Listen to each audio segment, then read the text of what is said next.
On va continuer à parler des conditions des femmes afghanes avec notre invitée Victoria Fontan. Bonjour, vous êtes vice-présidente de l'Université américaine de Kaboul. Vous avez pu quitter la capitale il y a tout juste une semaine. D'abord, vous qui étiez sur place il y a encore peu de temps, racontez-nous comment la situation des femmes s'est dégradée au fil des jours.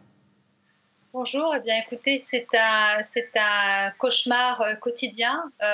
Aujourd'hui, on vient d'apprendre que la plupart des présentatrices femmes de télévision dans les médias afghans eh bien, ont été remplacées par des hommes. Donc au début, nous avons vu il y a plus d'une semaine, je crois que c'était le 16 août, des leaders talibans se faire interviewer par des femmes sur le plateau de Tolo News. Et puis finalement, maintenant, une semaine plus tard, il n'y a plus de présentatrice féminine. Donc c'est une diminution de la place de la femme dans la sphère publique qui est en train de s'entériner jour après jour. On rogne sur les libertés de la femme petit à petit d'une façon assez déterminée et assez systématique. Et donc, on peut s'attendre à pire dans les jours qui viennent. Et il y a vraiment une annihilation totale de la place de la femme dans la sphère publique en Afghanistan. Les talibans disaient il y a une semaine, nous nous engageons à laisser les femmes travailler dans le respect des principes de la charia. Je cite ce qu'ils ont dit. Concrètement, qu'est-ce que ça veut dire ?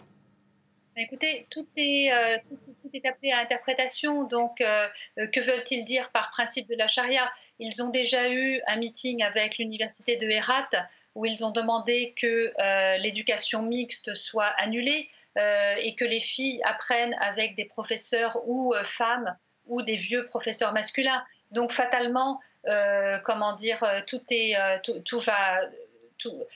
tout va changer par rapport à l'interprétation au jour le jour qui va être faite. Et je pense que ces interprétations vont devenir de plus en plus dures, vont se durcir au fil du temps.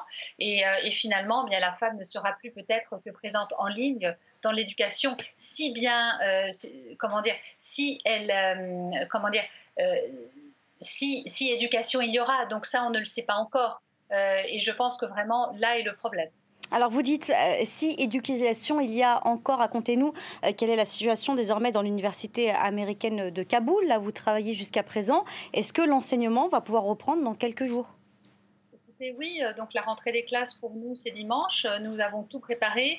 Alors, vu la situation actuelle, nous avons préparé 2 semaines de battement pour écouter les étudiants, pour vraiment, leur donner un suivi psychologique avant de commencer les classes vraiment en bonne et due forme le 15 septembre.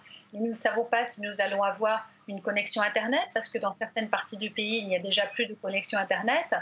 Nous ne savons pas qui va reconnaître, quel organisme gouvernemental va reconnaître cette éducation que nous allons donner à nos étudiantes. Donc, nous sommes en train d'établir différents accords avec des universités à l'extérieur de l'Afghanistan pour faire en sorte que, ce programme que nous commençons en ligne, va pouvoir être reconnu par d'autres ministères de l'éducation supérieure. Mais vraiment, tout va dépendre de si ou non les talibans vont maintenir cette connexion Internet, car de toute évidence, avec ce qui s'est passé hier, nous avons très, très peu d'espoir de pouvoir exfiltrer nos étudiants hors de l'Afghanistan. Et pour l'instant, nous en avons un maximum de 137 sur 950 qui sont en dehors de l'Afghanistan. Ça veut dire que les étudiants qui sont restés du côté de Kaboul ne pourront avoir accès à l'enseignement que par Internet? Ils ne vont plus se rendre à l'université? Absolument. Donc l'université, pour le moment, est occupée par les talibans, soi-disant pour faire en sorte qu'il n'y ait pas de pillage. Mais bon, je les ai vus dans nos locaux. Je pense que les lieux vont être transformés en quelconque ministère. Donc nous n'avons plus maintenant de présence sur le terrain. Mais une fois de plus, si nous avions une présence, de quelle présence s'agirait-il? De quel programme s'agirait-il? Et vraiment, pour l'instant, nous ne pouvons que continuer en ligne, comme lorsque nous avons été attaqués par les talibans en 2016. Nous avons continué en ligne pendant 8 mois. Eh bien, ça va être exactement la même chose, jusqu'à temps que l'on puisse se retourner et savoir exactement de quoi il en est.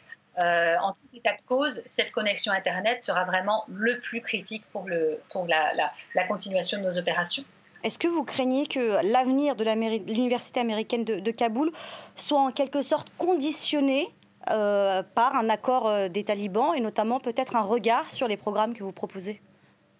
Alors, bien sûr, il y aura un regard qu'il y avait déjà avant l'arrivée des talibans, parce que le ministère du président Gadi nous disait que nous n'avions pas assez d'études islamiques, donc vous savez, tout est relatif.